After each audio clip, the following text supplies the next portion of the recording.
Oh, quite a few here for the first time. Welcome. This is HareKrishnaValley.com and .au. So we run this retreat center. Actually, we brought this property. This is 200 acres, which you can see from when you drive in all the way until here, and it's all our property. Nice little valley, Hare Krishna Valley. So we bought this in 1987. And before we bought this place, we had another farm near Mildura. You know Mildura? Yeah. Yeah.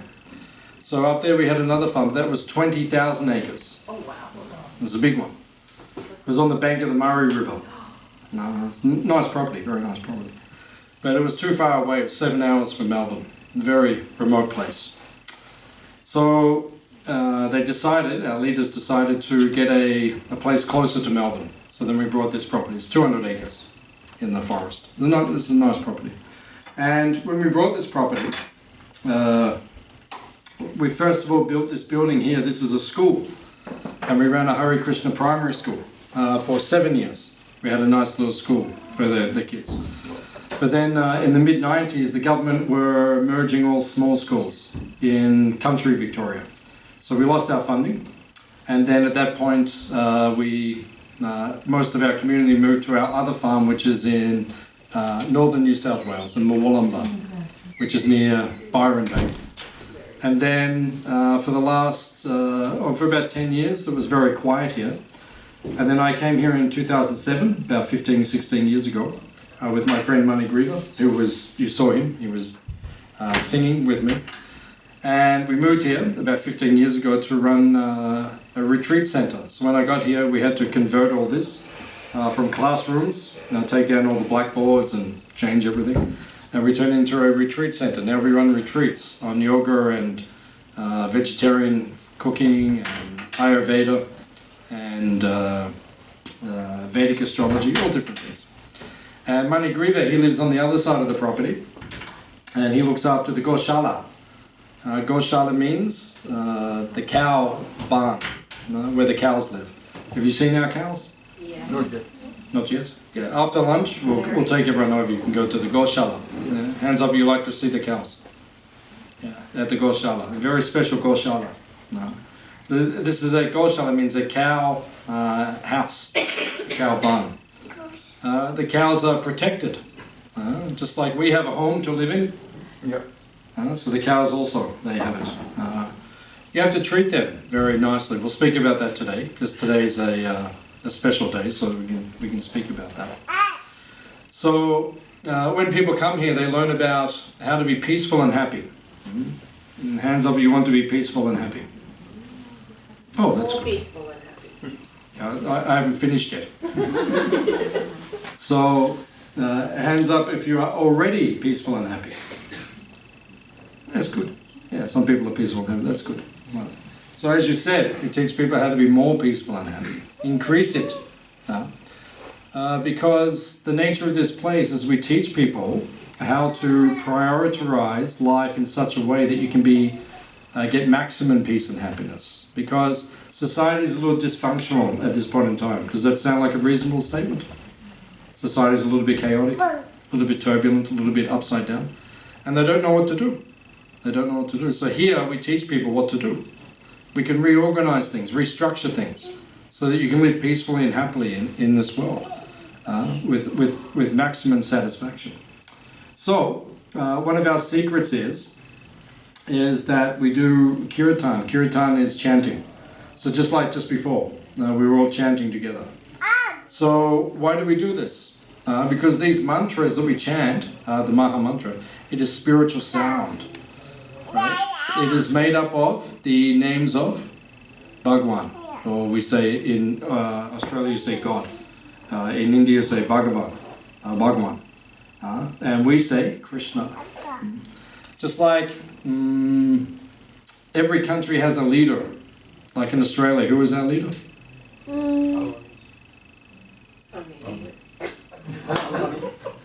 Who is the leader in Australia? King Charles. King Charles. Who is that? King Charles. King Charles. King Charles. Who is that? That's England. England? We want Australia. Yeah. in different countries they have different leaders. So here we have Albanese. Albanese Maharaja ki.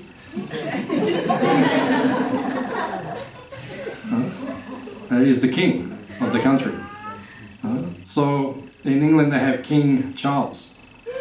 And here we have Albanese, like that. So different places we have different like that.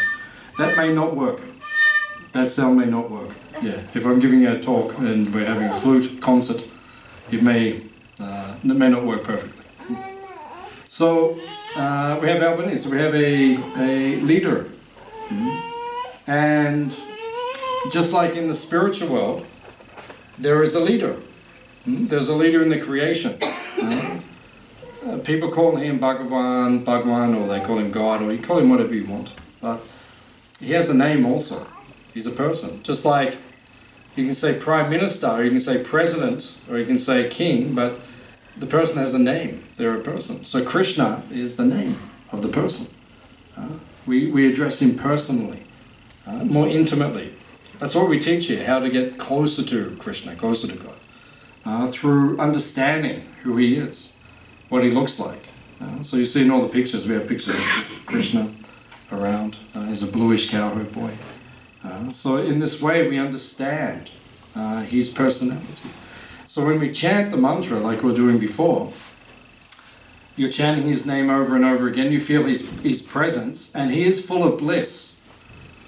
He is Raso Vaisaha, or the source of all bliss, Anandamayo Bhyasa. We are seeking after bliss, and he is the source of bliss. So therefore when we chant his names we feel very blissful. That's why some people say the Hare Krishna people look very happy and blissful. Is it true? Do the Hare Krishna people look very happy and blissful? They're human as well. I know they're human because we know that. But I'm saying, do they look very happy and peaceful? Yeah, generally people say that, generally. One person said to me one time, if the Hare Krishnas aren't happy, then there's a real problem. That means the world's really got problems. You know, if we start fading, then that means... So if we are happy and blissful, that means because we're connected to Krishna. That means yoga. The word yoga means connected.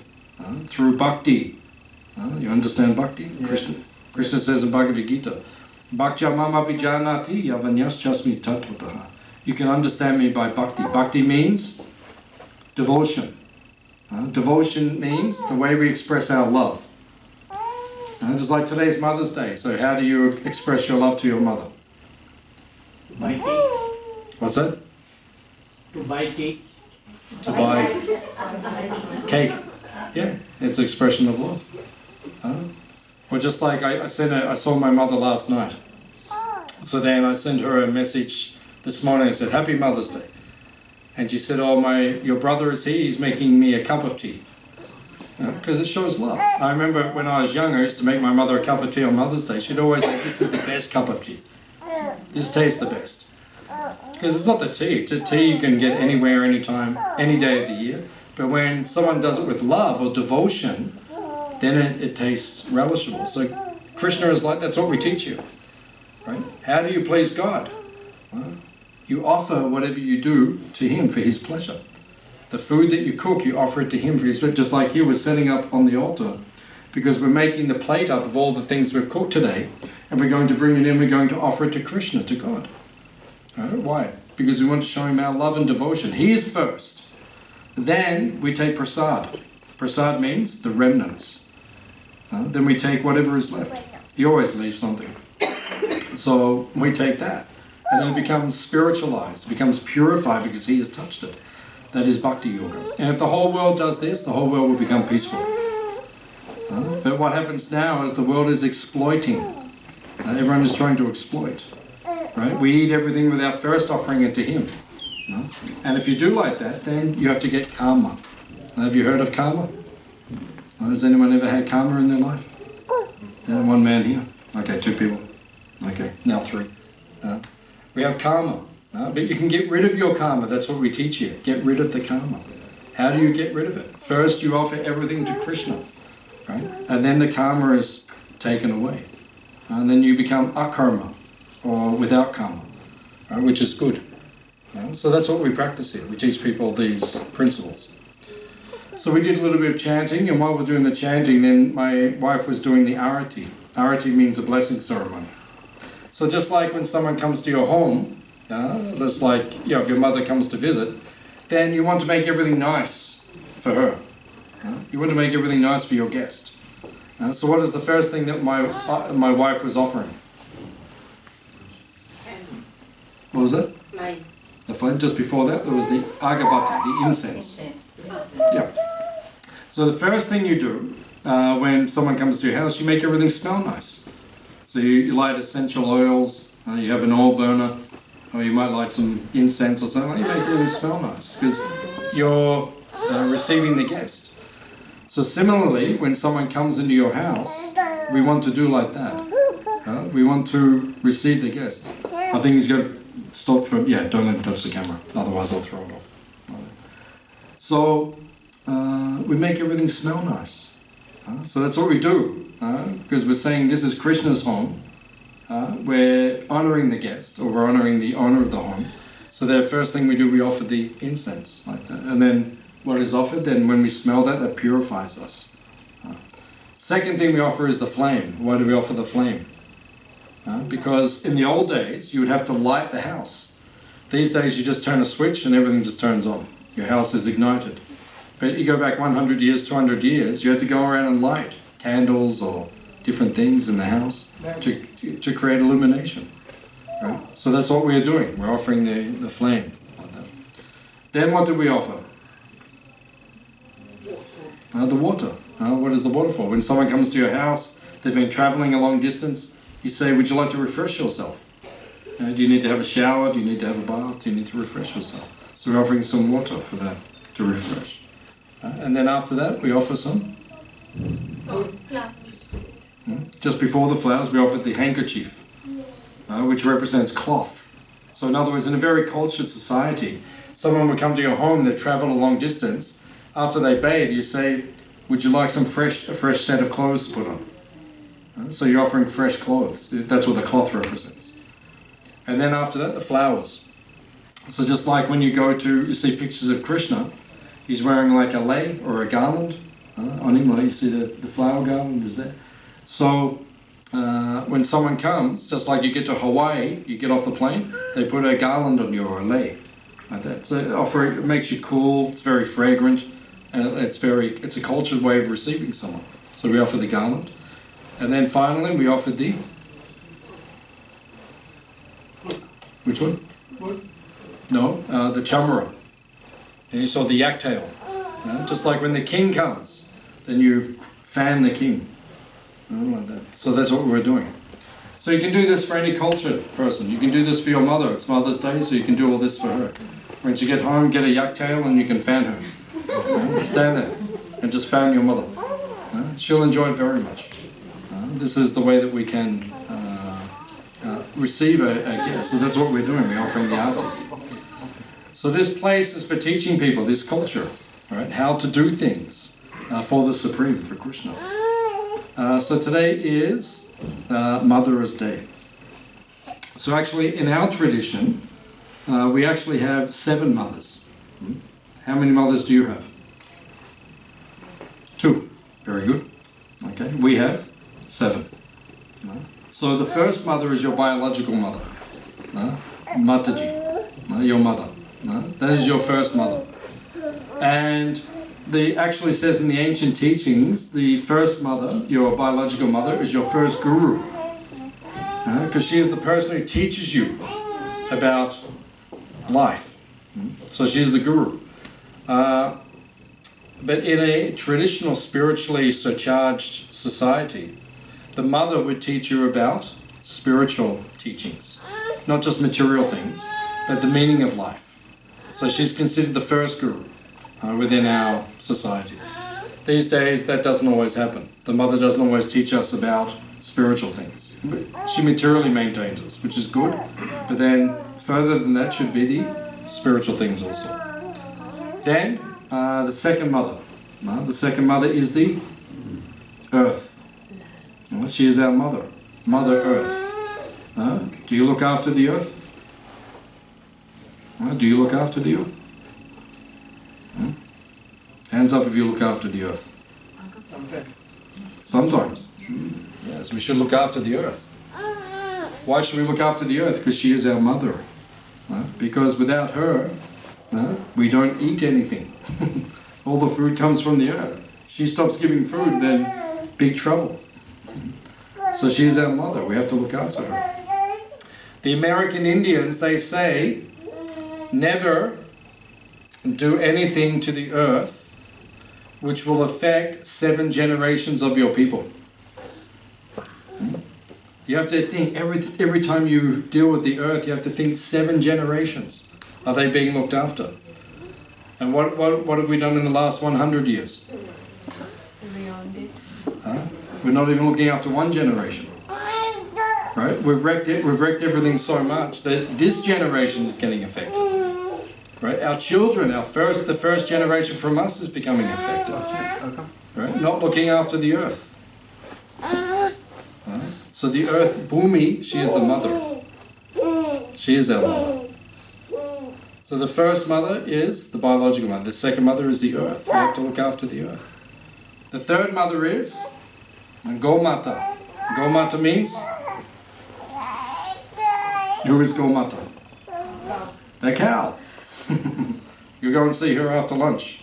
She is our mother. Today is Mother's Day. You've come to see one of the 7 mothers. Very good. Why is she the mother? Get milk from it. Yeah, because we get milk. What do we live on when we are born? Milk. Where do you get the milk from? Your mother. First 3 months of your life, 6 months, 12 months. You know, it's all you eat is milk. Where from? Your mother. And then what happens when you get older? Then who gives? Cow. The cow takes over. So then she's the mother. The milk is the most beneficial food for the human, because the milk, now they distort the milk a lot. You know, homogenize, pasteurize, then take the fat out. They do all sorts of things to the milk. But traditionally, if the cows are peaceful and they're looked after and the milk is pure, it is the most beneficial food for the humans. These days, a lot of people are lactose intolerant and all these. It's interesting though, because I go to India many times. I've been maybe 30 times or so to India. I've spent 3 or 4 years of my life in India, so I'm quite Indian. Actually, quite Indian. I'm telling you, I am Indian. Okay? Okay. Very Indian. I'll tell you. So, if you go to India, very interesting. One thing I've noticed. Everyone drinks garam doodh. Garam doodh means? Hot milk. No one drinks cold milk. Have you ever been in India? Anyone drinks cold milk? Hardly anyone. Everyone drinks hot milk. So when you drink it hot, warm milk, it assimilates into the body and it nourishes the brain. It makes your brain very fertile.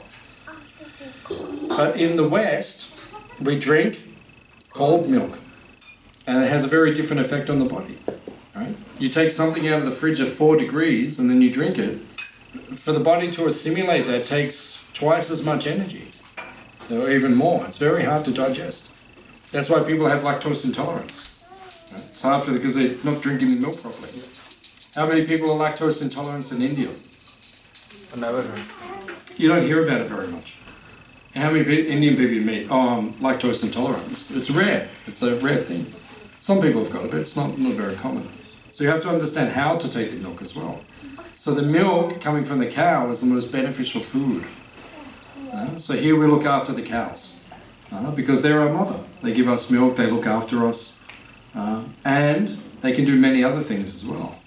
Like if you're feeling sick, they can smell you. And just by smelling you, they can begin to make you feel better. We've experienced it many times. Sometimes I feel a little sick. Go to the cows, they smell you like this, and then you begin to feel better. They're mystical, not ordinary creatures. They're very mystical creatures.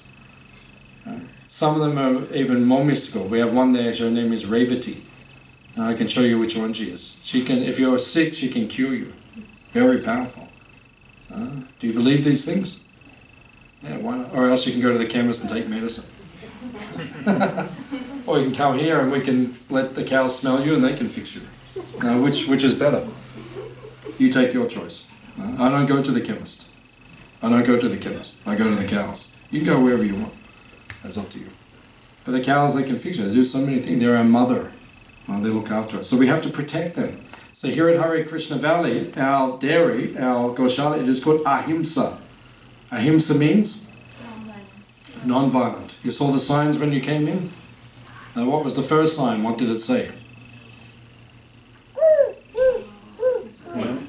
Huh? Peaceful. That's number 2. Very good. Good though. Good that you remembered. First one is humility. First one. That's a good quality. Take that one first. If you're humble, then your life will be easy. If you're not humble, good luck. Your life will not be easy. Second one is peaceful. Then third one is simplicity, and then we have generosity. As you go down and drive, 12 signs. But one of them, one we have is called non-violence. Non-violence means ahimsa. It means peaceful. It's actually the second sign technically because it means peaceful. Non-violent. We protect the cows, protect the animals. Right? And when you live like that, then your life becomes very mangala. Mangala means auspicious. Everything will be good in your life. Everything will become auspicious. So we have to look after the cows. Very important. She is our mother. So we have to look after our mother. We have to look after the earth. We have to look after the cow. And then Datri. Datri means?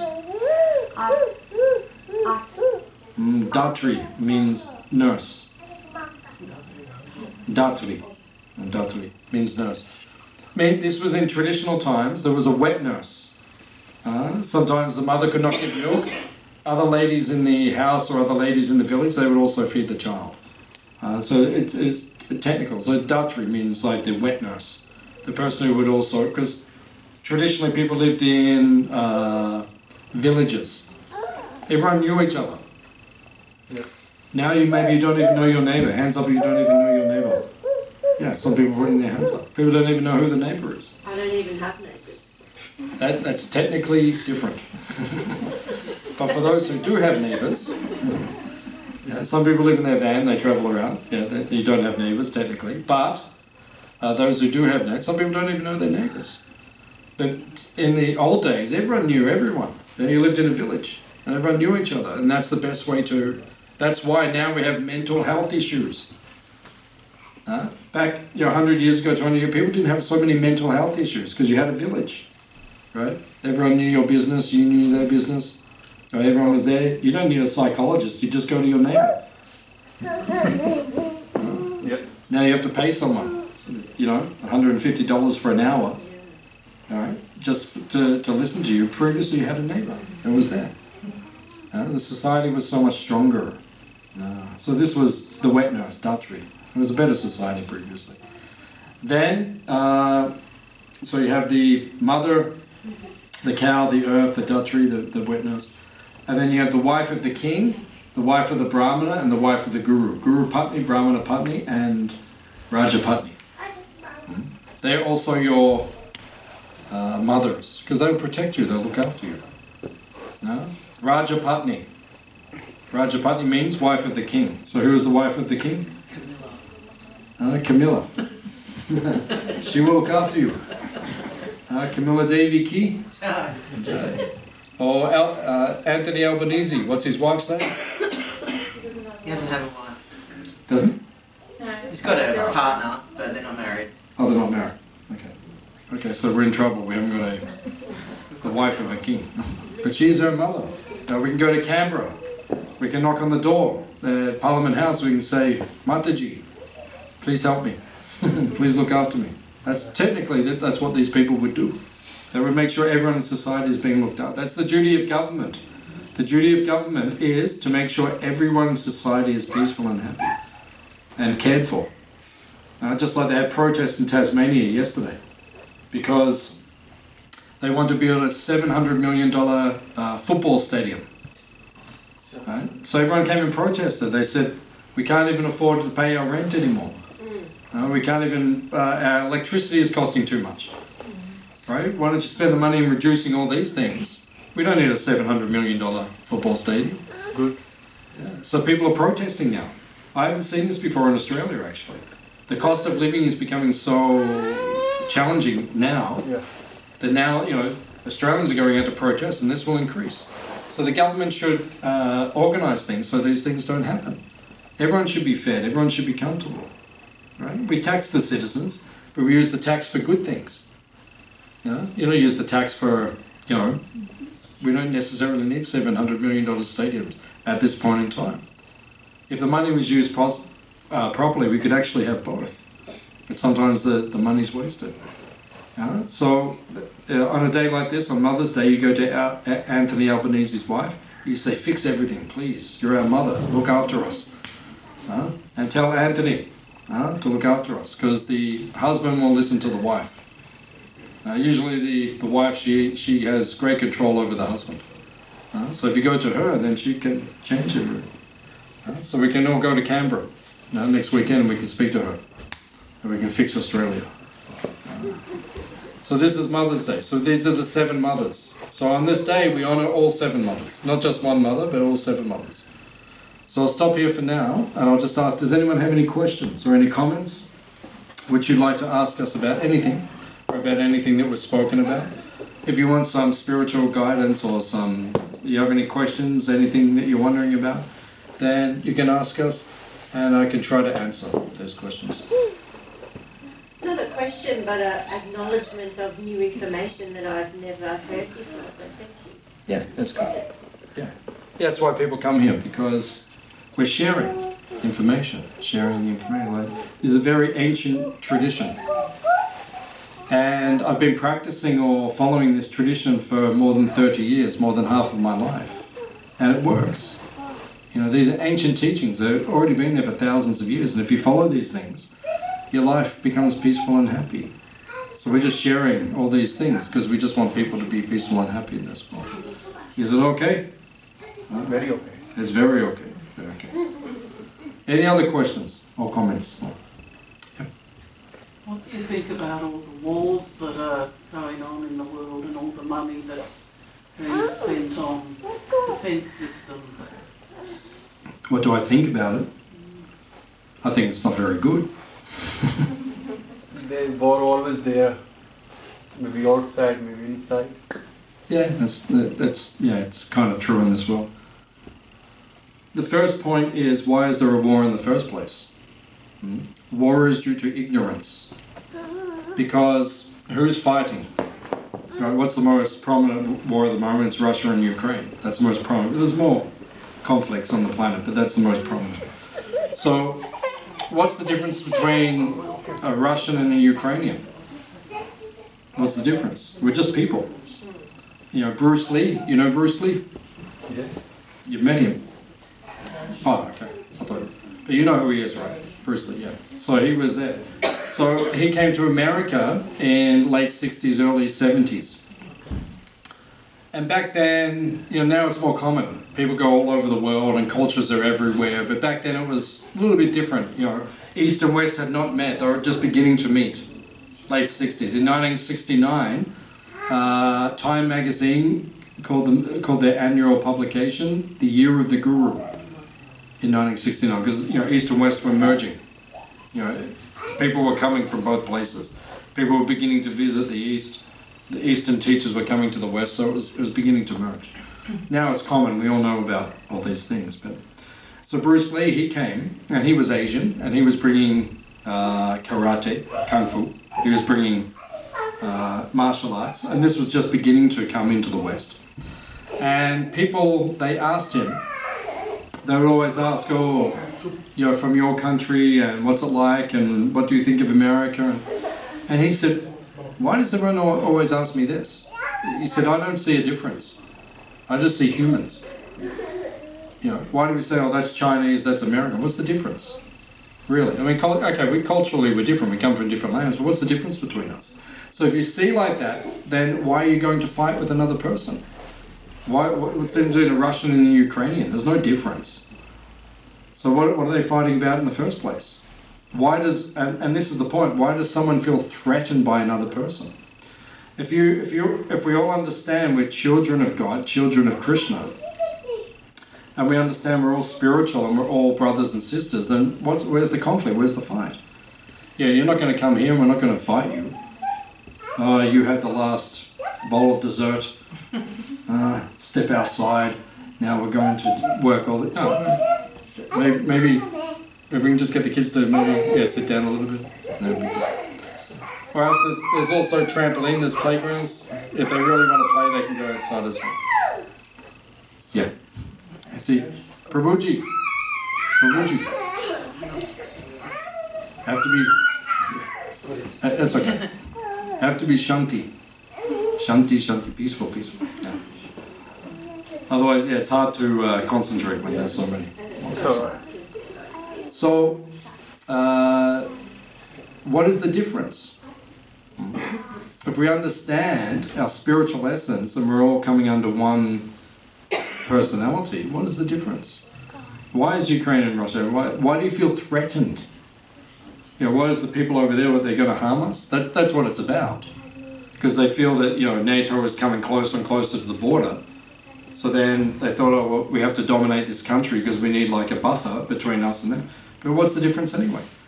And then your question was, they're spending so much money on defense. Why do you need to spend so much money? Why do we need, we all know there's stats. Like America's defense budget is more than the annual budget or the annual gross income of most countries on the planet. Because they're the wealthiest country on the planet. They spend so much on defense. Why are they defending themselves? We can all get along. So it's all due to ignorance. So what do we think about it? We think it's not very good. There's also collective karma. Yeah. So then, okay, why do the wars happen? Prabhupada, who is the founder of the Hare Krishna movement, we have his picture over there on the seat of honor, just there. So Prabhupada said the reason there are wars on the earth is because people kill cows. That's why because in the ancient teachings of India, we call the cow mother cow or holy cow. So if you kill a cow, the karma is severe. It is and all over the world we're killing hundreds of cows, millions, every day. So all that karma eventually comes back on the humans. And Ukraine, they ate a lot of beef, a lot. Even during the war, they're all they're all saying, why are people attacking us? Well, you attack the cows every day, that's okay. And then when you get attacked, you say, that's not okay. It doesn't make sense. So at Hare Krishna Valley we teach, don't look after the cows, don't harm them, and then you'll be peaceful also. So we have to understand these things. Is that okay? That answer? Yeah. We don't need to fight. We have differences of opinion, that's okay. Everyone differs, that's okay. We don't have to fight. Like me and Money, like my friend who lives here with me, who was singing just before, like sometimes we differ in our opinions because we're individuals. But, we don't start punching each other and, I want the cows to be in the front paddock. He says, I want them to be... Well, what's that? That's effectively what people are doing. Ukrainians, like Russians attacking Ukrainians. You're living on this land and this used to be Russia, so we're going to attack you and missile you and shoot you. It doesn't even make sense. Just work it out. Yeah, it's all because of the desire to control. So. Any other questions? Yes, sir. Questions. Yes, sir. Why is it that there are powerful, evil people who are greedy, who act behind the scenes to get Russians and Ukrainians, for example, fighting with each other when the ordinary person does not want to fight with each other? They're people. Why is it that these evil people seem to dominate the world and pull the strings behind the scenes? That's my question. Very good question. Yeah, good question. Very good question. That was in my mind. Thank you. Yeah, very good question. Yeah, it is ultimately, as we said before, it is because of karma. Because humans are doing so many things which are not correct, like they're eating the animals. That's why we're vegetarian, we don't eat the animals. You know, because we understand. Like, I would never eat, like, you could bring me burgers and all sorts of meat and all that. I'd never ever touch it. I've never eaten those things for over 30 years. The reason is because I would be scared. Because I know there's karma. I know there's karma. So if I eat, I know I'm going to get the karma. Because I killed the animal. Oh, okay, I didn't kill him. But I paid someone to kill him. And now I'm eating him. So the violence on him, I'm sponsoring. So I know I'm going to get that karma back. So I would never do it. I'd be way too scared to do it. So, because people keep doing all these things, then the material energy, we call her Maya Devi or Durga or Prakriti or Kali, different names, then she organizes when all the karma needs to be meted out or dealt with. Then she brings those people who are not good leaders to give all the karma to everyone. So then they take over. Just like Hitler, he's the most famous example. That man was crazy. He was a crazy man. The things are going through his head. So because there were so many negative things on the earth, so much karma, then someone comes up who takes over and then gives out all the karma. So if everyone behaves themselves, the leaders will be good also. It works both ways. So if we behave ourselves, then those leaders won't come. But unfortunately, sometimes, like in the world now, we have, these things, they pop up. And we're feeling now in Australia, we're also starting to feel like, thousands of people went out yesterday in Tasmania and protested. It means now people are really feeling it will increase in Australia as well. Because we kill more cows, we're in the top 4 cow killing countries in the world. So Australia is peaceful now. It's the best place to live now, but it will start collapsing also if we don't change the way. That's why we're teaching people. People come in, they say, oh, it's a nice place to visit and everything's peaceful, and they speak nicely. But if people actually follow what we say and live the way we live, the whole society will become peaceful and these problems will go away. We're here to save the planet. People have to listen. It's easy. This knowledge is easy to follow. And then, in half an hour we'll have lunch. And the food's delicious. Why do you need to eat meat? What's your problem? People say, oh, I like meat. You like meat, but the animal doesn't like it. No. He doesn't like being killed. And it's the taste, not the actual item itself. Yeah. People like the taste. They've tried to change and make vegetarian food taste like meat, and I don't know about you, but I can't stand it. The texture, the taste, when you eat a vegetable, it is such a different texture and taste than eating. Just eat Hare Krishna food. I know. Just eat Hare Krishna food. It's the best food anyway. That's why I became a Hare Krishna, because it's the best food. I get free Hare Krishna food every day of my life. Every day of my life, free Hare Krishna food. Why wouldn't you become a Hare Krishna? Why wouldn't you shave your head and get this haircut?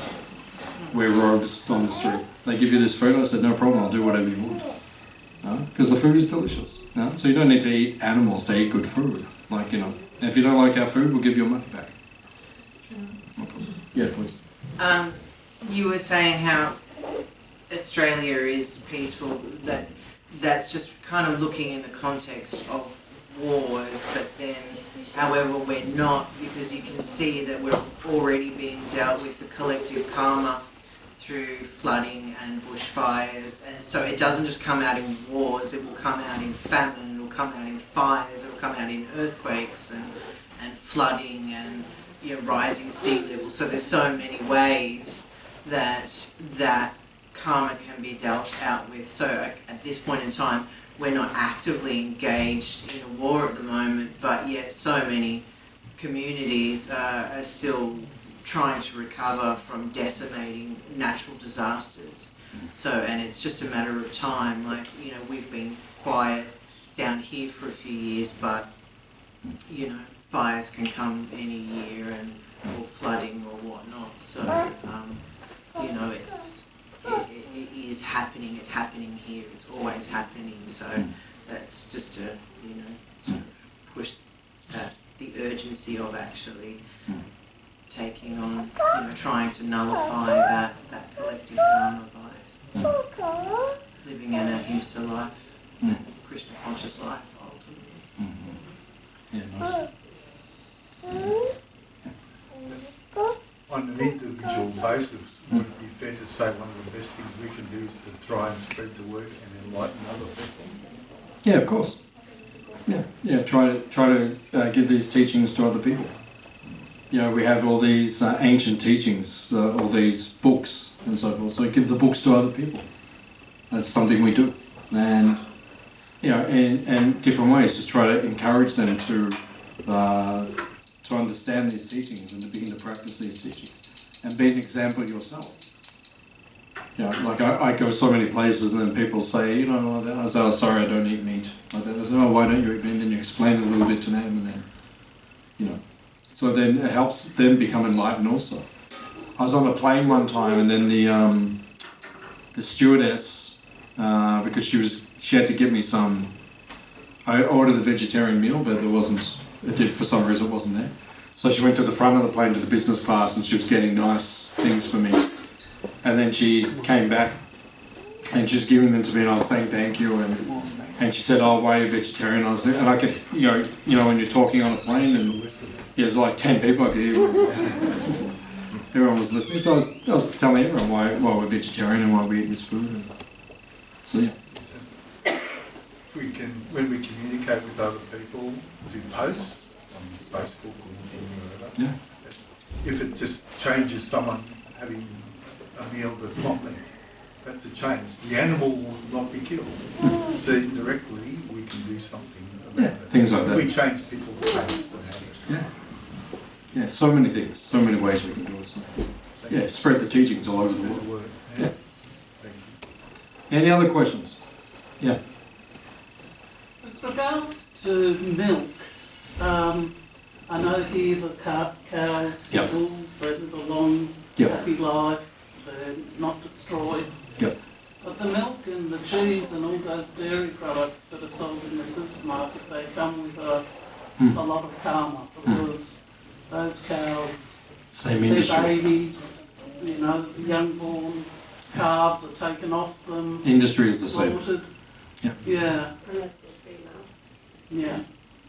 I just, I've become a vegan the last few years, but it would be really great if there were Hare Krishna, Jesus and things like that, so we would know that there was no cruelty to the animals. Yeah, there's a group of Hare Krishnas in Melbourne who have started a milk brand called Mother Cow Dairy, and you can buy that milk now, and that's from protected animals. And they were selling it in Geelong. I don't know how far it's come yet, but it's starting to spread around. So it's supply and demand. It's supply and demand. And the other thing, everyone comes here and they always say to us, oh, when are the Hare Krishnas going to do this? And when are the Hare Krishnas going to do that? And why don't you guys do it? Why does everyone come here and tell us what to do? Oh, why don't you guys start this and, you know, Hare Krishna Jesus and you guys do it. Why don't you go out, get yourself a farm, milk the cows, and look after them. It's a lot of work. It's a lot of work. You know, we've got 27 cows and bulls. It's a lot of work. You know, so everyone's always, you know, so what it means is everyone has to work together. You know, if we become enlightened, we work together, because we can only do so much. You know, we've got one Hare Krishna farm here in Victoria. You know, there should be 20 or 100 or 200 or 2,000. Or the whole Victoria should just be one big Hare Krishna farm. Wherever you go, all the cows are looked after. You know, and then we put people in jail who kill cows. Like if you kill a human, right, you go to jail. Now you kill a cow, there's no repercussion. Right? But it should be exactly the same. Oh, you killed a cow, you're going to jail. Like that. So this is where we want to take things. Plus, the model can only work when there are, like in India and traditional agricultural, settings, or is where there's little cows and everyone's looking, because as soon as you get a bigger farm, it's just natural intensive farming practices would happen, and so then there's exploitation of the cows. So it has to be like in India, every family had, not that you can do that in Werribee or whatnot, but they had a cow in every household, but if you had lots of little, that's the only actual way that you could get ahimsa milk on a larger scale, because if you've just got centralised, intensive farming practices have to be. We used to live like that. We used to every home in the village, they used to keep a couple of cows or buffaloes. And then what happened? Slowly they got busy with money and everything, and Big problem. chasing the other world. One of my friends in Melbourne, he's from So great, and our ego going up and up. Yeah. The world is just now. One of my friends in Melbourne, he's from South India. So he's living in Melbourne, and he's an IT man, works in IT. He makes very good money, very well off. And I said to him one time, I said, what do you do with all your money? He goes, quite a bit I send back to my village in India to look after my family, and they're like that. I said, why do you do that? He said, because they need money. And I said, what's it like where you live? He said, it's a beautiful village. He said, we have all our food just growing there. He said, fruit trees and coconut trees, bananas, papaya, plantations, everything is growing. And he said, in the fields we have so much dal, rice, so many subdues, all the different vegetables. And I said, what are you doing here then? Why are you living in Melbourne, where you live in an apartment, where you used to live there? And he goes, because I'm working here, so I get money to send to your family. Your family doesn't need money. If you've got all this food around them, you only need a little bit of money. You don't need a lot. So now, as you said, we grow up with cows. Now everyone thinks, there's a better way to live, and it's not working. And everyone doesn't know what to do with the cows. This is the problem. Now nobody wants to do hard work now. That's the problem. Fleshy life, Yeah. fleshy disease. When America was founded, like 250 years ago, 97% of the population were farmers. Now, how many? Less than 1%. Huh? Originally, when America started, everyone was a farmer, practically. Now, hardly anyone, because now we all want to work in IT, all these meaningful jobs. We all working for corporate now. Yeah, that's good, because we need more apps. Because we'll be happy. The more apps we have, the happier we will be. Life is about apps. Yeah. Then you will be happy. Yeah, this is the way life has become. Any other questions? Yes. Like in history or mythology, where always there. So we know the great battles even in Mahabharata, Kurukshetra. So is there like bad karma is always there from the beginning of the earth? In this world. Yeah. Yeah, in this world. There's another world where Krishna lives. Yeah. It's called Goloka or Vaikuntha. In that world, right, we don't have problems. There's no birth, there's no death, there's no old age, there's no disease. We don't have the problem. But in this world, which is the reflected world, where those who don't want to live with Krishna, they come here, which is all of us. This is like a reformatory center. Right? So we come here in this world, that's when everyone doesn't get along, we have all these fights and all these problems. So it's only in this world. In the other world where we're trying to go to, then they don't have those problems. No, actually my question was like, Bad karma. it's like It's always been there, yes. due to our karma we are just... It's always been there, yes. But also in like, at the before, like if you just think about the Mahabharata Kurukshetra where, so in that era, actually there is also like bad karma, but in Yeah, different because in this world, the material world, there's always conflict.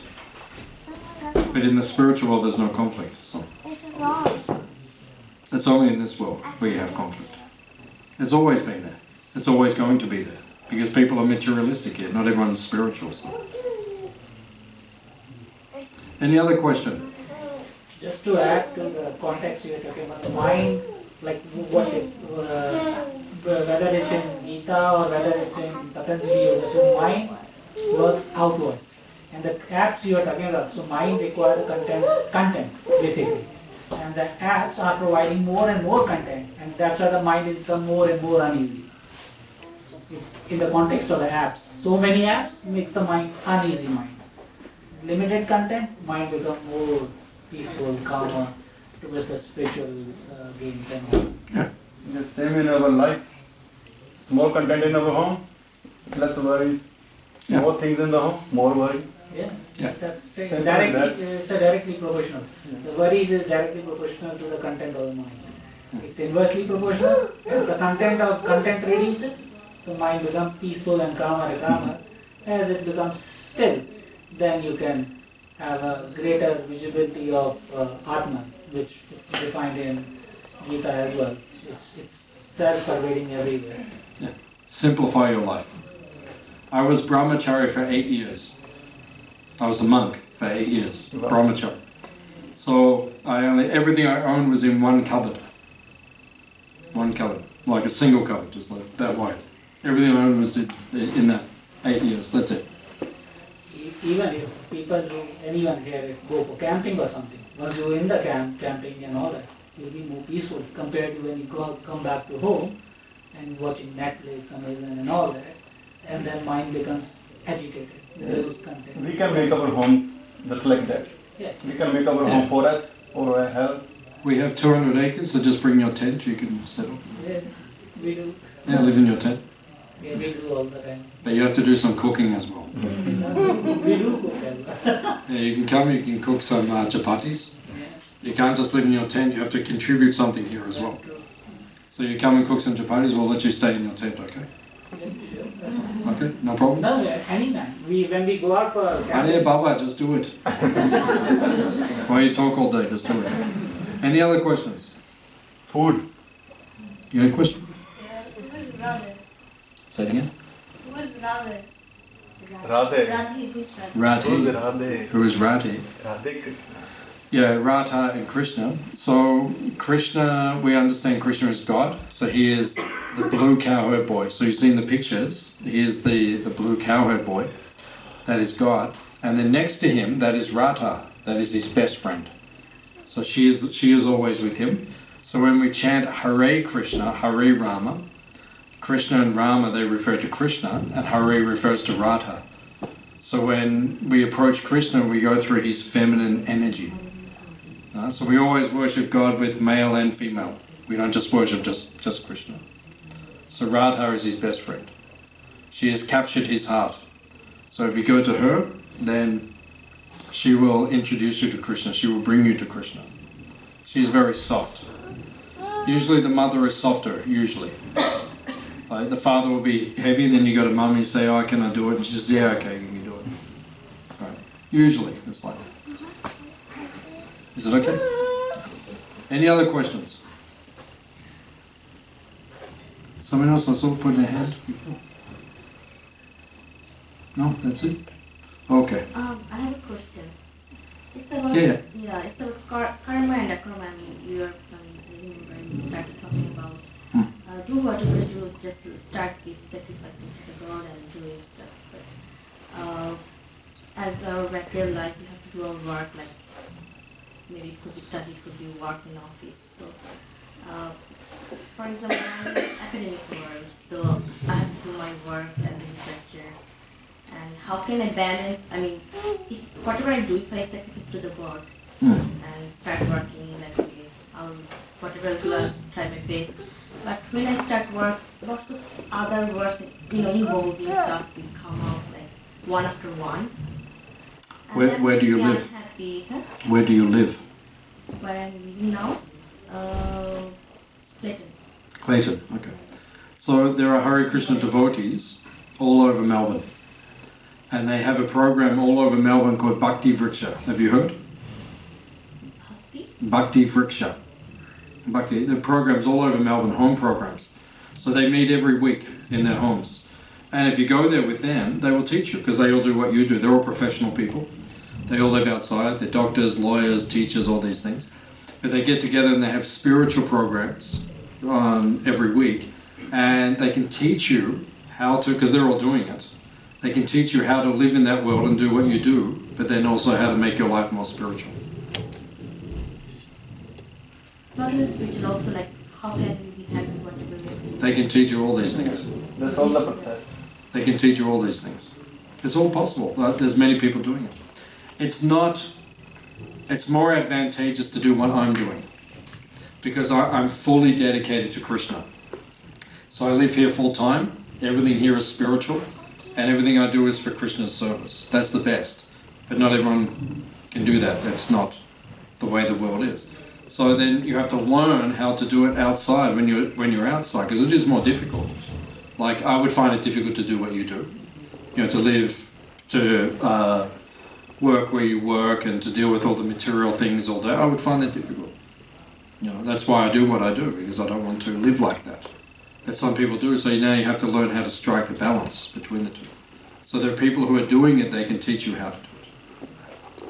So I can give you the contacts of different people, and then you can, in Clayton they have groups that are there, and they can teach you. You're not the only one doing it. That's Otherwise you feel a bit empty. You feel, well, what's the point? I'm just doing all these, you know, I'm working, I'm just doing, everything's based on money, and, you know, that's not the goal of life. So then you start thinking there must be something else. Okay? So we can connect you. Get connected. And then you don't have to do it by yourself, they can teach you. Is it okay? Oh, okay. I would like that contact as well if possible. Yeah, while you're driving around. I am somewhat stable. Yeah. Well, do you have Google? I have Google. Yeah, so just Google Hare Krishna Melbourne, and then on the page, on the Hare Krishna Melbourne page, then they have, you look up home programs, like that, and then they'll show you where they are, and it has the address of all of them and contact numbers. You can ring, or I can ring them for you if you want. And then, yeah, you just meet them and then they will teach you. That's the best way to do it. Is it okay? Okay. Yeah, I'm giving you a practical solution. Otherwise I can sit here and talk for half an hour, but it doesn't really change your life. You need to be with people who are also doing it. You understand? Yeah. That's the secret. It's called Sangha. Sangha means association. When you're with other spiritual people, you also become spiritual. So you need to find those people, so then you can also practice that. Is it okay? No, okay. Any other questions? Thank you all for coming. We'll see you next time. Is anyone hungry? Yes. Okay, 2 people. So oh, now there's more. Now you're hungry. Okay. So just go out to and right, and we'll serve you some lunch. And then after lunch, if you'd like to come with us, we'll go over and see our cows. Awesome. Please come again. Hare Krishna.